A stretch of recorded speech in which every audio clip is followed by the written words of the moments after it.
When someone leaves this world through suicide, a deep silence often follows. Families and friends are left with questions that seem impossible to answer. What happens to the soul? Are they punished? Do they vanish into nothingness? Or is there a continuation beyond the veil? For centuries, traditional beliefs have painted this subject in fearful tones. Some have been taught that suicide leads to eternal damnation, while others cling to the hope that mercy exists even in such painful circumstances. But Edgar Cayce's perspective opens a different doorway, one that emphasizes compassion, learning, and the unending love of God. From this spiritual view, death is not the final word. Consciousness does not dissolve, it simply shifts. Just as we step from one room into another, the soul moves into a different state of being. For those who end their lives early, the transition may not be free of difficulty, but it is never met with rejection. Instead, they are received according to their inner state, surrounded by unseen guides who patiently support them. Cayce's readings remind us that the afterlife is not about eternal punishment but about awakening. Pain may persist for a time, not as divine revenge, but as a mirror of unresolved struggles. Slowly, with guidance and care, every soul finds opportunities to grow again. This perspective changes everything. Instead of fear, it invites us to consider suicide and the afterlife through the lens of compassion, hope, and healing. When a person leaves life through suicide, the passage into the spiritual world can be very different from what many imagine. Instead of an angry God waiting with punishment, what actually unfolds is far more subtle, personal, and deeply compassionate. At first, the soul often awakens in a state shaped by its final emotions. If despair, guilt, or confusion weighed heavily on them in life, those feelings may still linger after death. But this is not a sentence of eternal suffering, it is more like the mind echoing the struggles it carried. The soul essentially meets its own reflection. Imagine awakening from a long sleep only to find yourself in a quiet, unfamiliar space. There is no physical body, no clock, no bed, only your thoughts and emotions. For someone who ended life in despair, this first awareness can feel heavy, as if wrapped in the shadows of their own mind. Yet even here, they are not abandoned. Invisible companions, spirit guides, mentors, or loved ones, draw near. They do not rush in, nor do they force the soul to move forward. Instead, they wait patiently, offering gentle reminders that love was never lost. Their presence is not about judgment, but about reassurance. The soul learns, slowly, that it is understood, not condemned. For many, this realization is the turning point. The pain they feel is not divine punishment, but the unfinished emotions of their earthly life. Once they see this, a small doorway opens, an invitation to healing. Cayce described this process as an awakening rather than an ending. The soul is given the chance to revisit its decisions, to reflect on why despair overcame hope, and to see that no choice has erased its potential for growth. Darkness is not final. Even the heaviest night of suffering eventually gives way to a new dawn. The immediate afterlife for those who die by suicide is therefore not a story of wrath, but of patient love.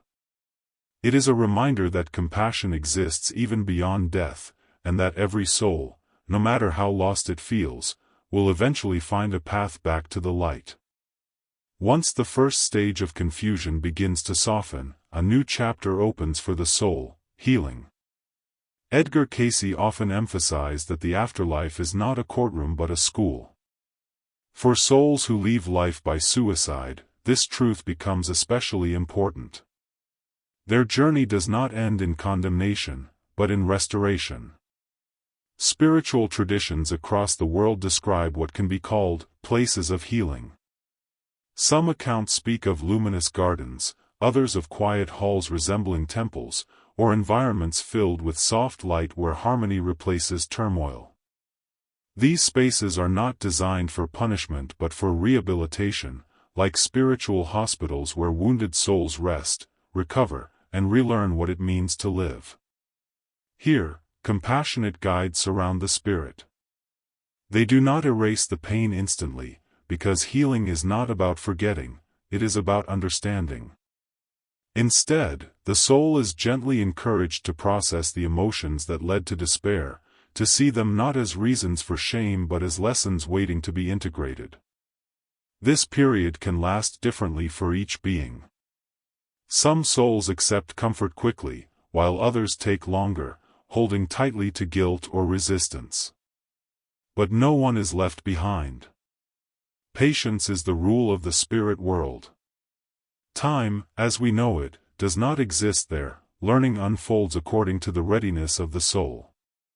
Gradually, anguish begins to dissolve. What once felt like unbearable suffering is reframed as experience, transformed into wisdom. This new clarity creates opportunities for future growth, whether in the spiritual plane or in another earthly lifetime through reincarnation. Think of it like a traveler who stumbles during a journey. The fall may be painful, but once cared for, the traveler continues on, often stronger and wiser. So it is with the soul. Suicide does not end the journey, it pauses it, reshapes it, and invites healing before the next step. In this way, the spiritual world reveals itself as a place of infinite compassion. The wounds of despair are not the final chapter, but the beginning of deeper understanding. One of the most profound experiences reported in the afterlife is the life review. Rather than facing an angry judge or a book of eternal punishments, the soul encounters something far more intimate, its own expanded awareness. In this moment, every choice, word, and action from earthly life is revisited. But unlike human memory, this review is not clouded by excuses or justifications. The soul sees clearly, not only what it did, but how those actions rippled outward, touching others in ways it never fully realized. Imagine feeling the joy you once created in another person's heart, every act of kindness, every small gesture of love. Now imagine also sensing the pain caused, even unintentionally. This is not presented as a cruel punishment but as a mirror. The soul becomes its own witness and its own teacher. For some, this revelation is liberating. They understand their mistakes, accept their lessons, and move forward with renewed strength. For others, the weight of regret can be heavy. Souls who left through suicide may find themselves especially sensitive, re-experiencing the anguish they caused themselves and the grief left with loved ones. Yet even here, compassion surrounds them. The review is not meant to trap, but to awaken. Cayce's perspective reminds us that this process is part of the soul's evolution. Life itself is a classroom, and death is merely the change of level. Mistakes are not eternal sentences, they are lessons waiting to be learned. The soul's conscience, not a divine gavel, guides its progress. What emerges from this expanded awareness is the realization that no one is lost. Every choice, even painful ones, becomes material for growth. The life review is not the end of the journey, it is the beginning of a clearer path forward. If we look closer at the accounts of near-death experiences, ancient spiritual writings, and Edgar Cayce's readings, a fascinating pattern emerges. The soul doesn't just float in a dreamlike state, it actually engages in deep reflection. It reviews not only what it did, but why it did it. The intentions behind action seem to matter as much, if not more, than the actions themselves. Imagine a person who appeared generous on earth but gave only to gain recognition. In the between-lives state, this soul would see the subtle gap between its outer acts and its inner motives.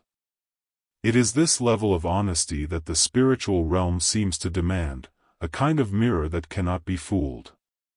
What's striking is how consistent this theme is across cultures. Tibetan teachings describe the bardo as a state where one faces visions shaped by inner qualities. In Cayce's view, it is like being enrolled in a cosmic school where every lesson revolves around spiritual growth. And in modern accounts of life-between-life hypnosis, people often recall choosing future experiences designed to balance the lessons they had ignored in the past. The takeaway here is profound: nothing we do, think, or intend disappears.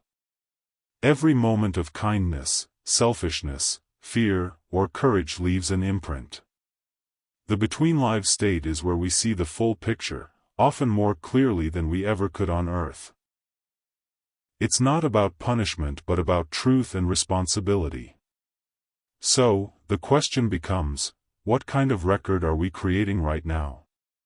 Many traditions in Cayce's reading suggest that after this stage of reflection, the soul isn't left on its own.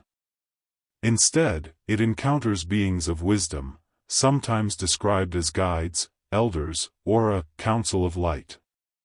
These presences don't judge in the human sense but help the soul interpret its experiences with clarity. Think of them as spiritual mentors. They shine light on blind spots we couldn't see while living.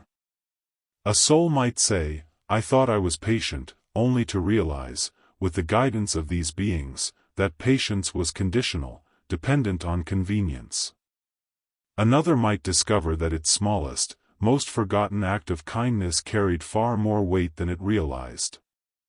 Edgar Cayce often described these encounters as moments where the soul receives direction about what comes next. It is here that questions arise. What did you learn? What remains unfinished? Where must you return to grow further? These aren't punishments, they are opportunities to refine the soul's journey. Interestingly, modern hypnotic regressions echo this. People recall sitting before a wise presence or group, sometimes feeling waves of love, other times challenged by uncomfortable truths. But nearly always, the goal is healing and learning, not condemnation. This stage highlights a beautiful paradox: we are held accountable for our actions, yet embraced with compassion as we learn from them. The council sees us not as failures but as evolving beings who sometimes stumble on the path toward greater awareness. If Cayce is right, this process prepares the soul for its next chapter, whether that means rest in higher realms or another round of earthly lessons. And it reminds us that we are never truly alone in our growth. Guidance is always there, even when unseen. One of the most puzzling aspects of reincarnation is this: if we truly have lived many times before, why don't we remember those lives? Why do most of us awaken into this world with no conscious knowledge of who we were before? Edgar Cayce offered a profound perspective on this mystery. He suggested that forgetting is not a flaw, but a form of divine mercy. Imagine carrying the full weight of every joy and every mistake from countless lives. The burden might be overwhelming, leaving little room for new choices. Forgetfulness allows the soul to begin fresh, to face new opportunities without being paralyzed by guilt, grief, or pride from the past. However, Cayce also noted that not all memory is lost. While the conscious mind may forget, the soul never does. Deep within, every experience is recorded. These imprints often reveal themselves in subtle ways, through instincts, fears, talents, and even the people we feel inexplicably drawn to. That sense of déjà vu, that instant comfort with a stranger, or that sudden skill that comes effortlessly. These may be glimpses of memory shining through. Modern psychology hints at similar ideas. Some therapists who practice past life regression claim that hidden memories can resurface during altered states of consciousness. Whether one views this as literal or symbolic, the process often leads to healing, as unresolved emotions from the past are released. So, the veil of forgetfulness is not a prison, it's a protection. Life challenges us to rediscover, not to replay. Our task is to grow into wisdom not by clinging to yesterday's scripts, but by making conscious, compassionate choices today. One of the most overlooked aspects of Cayce's descriptions of the afterlife is the presence of guides, spiritual beings who walk with the soul in this transitionary stage. These are not random entities but rather familiar presences, often described as teachers, mentors, or even loved ones who have already crossed over. Their purpose is not to control the soul but to gently remind it of its divine potential. Think of it like this: when a student begins a new school year, they don't walk into the classroom without guidance. There are teachers, older peers, and structures designed to ease them into higher learning. The afterlife, Cayce suggested, works in a similar way. Souls are never abandoned, they are ushered into the next stage with support, encouragement, and wisdom. What makes this fascinating is Cayce's claim that these guides sometimes appear in dreams before death, preparing the individual for what's to come. Many people report seeing deceased relatives or spiritual figures in vivid dreams near the end of life, and Cayce explained this as part of the preparation process. From a modern perspective, this idea connects with psychological research on near-death experiences, where individuals consistently describe meeting beings of light, wise presences, or loved ones who radiate comfort. Whether we interpret these as projections of the mind or actual encounters with higher intelligences, the message is the same: no soul crosses the threshold alone. The role of these guides is not merely ceremonial. They help the soul make sense of its life review, comfort it in moments of regret, and gently direct it toward growth rather than despair. Without them, many souls might linger, confused or attached to earthly concerns. But with their help, the transition becomes smoother, more purposeful, and filled with the assurance that existence continues. As the first year in the spirit world progresses, the soul reaches a point of readiness. According to Cayce, this stage is not about punishment or reward, but about alignment. The soul reviews the lessons it has absorbed, identifies what remains unresolved, and begins preparing for its next incarnation. Think of it as the natural rhythm of breathing, exhalation into the spirit world, followed by inhalation back into the physical. This preparation is deeply personal. Some souls may feel eager to return, recognizing unfinished tasks or karmic ties waiting for resolution. Others may choose to linger longer, seeking greater understanding before diving into another earthly life. Cayce often described this decision-making process as being influenced by both free will and cosmic law. In other words, the soul's desires matter, but so do the universal forces that guide growth. Interestingly, modern accounts of near-death experiences echo this stage. Many describe being shown potential life paths, opportunities to heal old wounds or cultivate new strengths. The soul is never forced, but it is encouraged toward balance, toward experiences that will stretch and refine its essence. For us still walking in the material world, this insight serves as a reminder. Every choice we make today, every intention we carry, is shaping not only this lifetime but the trajectory of our soul beyond it. The challenges we face are not meaningless obstacles but carefully chosen opportunities. When we begin to see life this way, even hardships transform into stepping stones toward deeper wisdom. As the cycle of one earthly life closes and another prepares to unfold, we begin to glimpse the vast rhythm guiding all existence. Cayce's descriptions make clear that death is not an end but a passage, a doorway leading the soul into reflection, renewal, and choice. The first year after death is less about final judgment and more about integration. The soul is not abandoned, but guided, not condemned, but lovingly directed toward its next step. What makes this perspective so profound is its emphasis on continuity.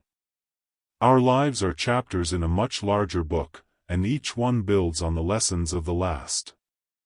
The difficulties we struggle with, the joys we cherish, and even the losses we endure, all are threads woven into a much greater design.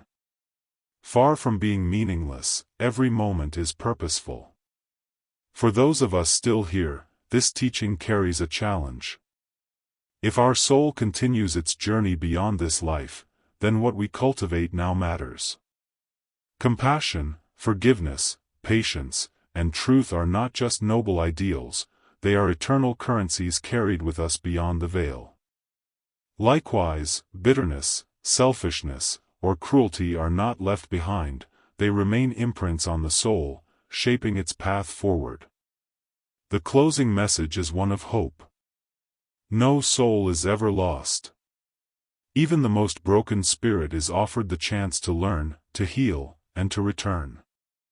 The universe, in Cayce's vision, is not a cold machine but a living classroom designed for growth. So, when we face the mysteries of death, we need not fear. Instead, we can live with awareness, knowing that each act of kindness, each effort to rise above our lower nature, is a step toward liberation. The journey is long, but the destination is certain, a gradual awakening to our true identity as eternal beings. The journey of the soul is far greater than what we experience in a single lifetime. If this exploration of life between lives has opened new doors of curiosity for you, imagine how much more there is to uncover. What do you believe the soul experiences before it chooses its next body? I'd love to hear your thoughts. Share them in the comments below, because your perspective might be the very insight someone else is searching for. If you found value in this video, please give it a like so more seekers like you can discover it. And if you want to continue exploring the hidden wisdom of Edgar Cayce, reincarnation, and the mysteries of the afterlife, make sure to subscribe and turn on the notification bell, so you won't miss the next journey we take together. Finally, if you know someone who has recently lost a loved one, or someone who has deep questions about the purpose of their life, consider sharing this video with them. You never know, it might bring them comfort, hope, or a new sense of direction. Remember, the soul never ends, it only transforms. And together, we'll keep uncovering the timeless truths that guide our eternal journey.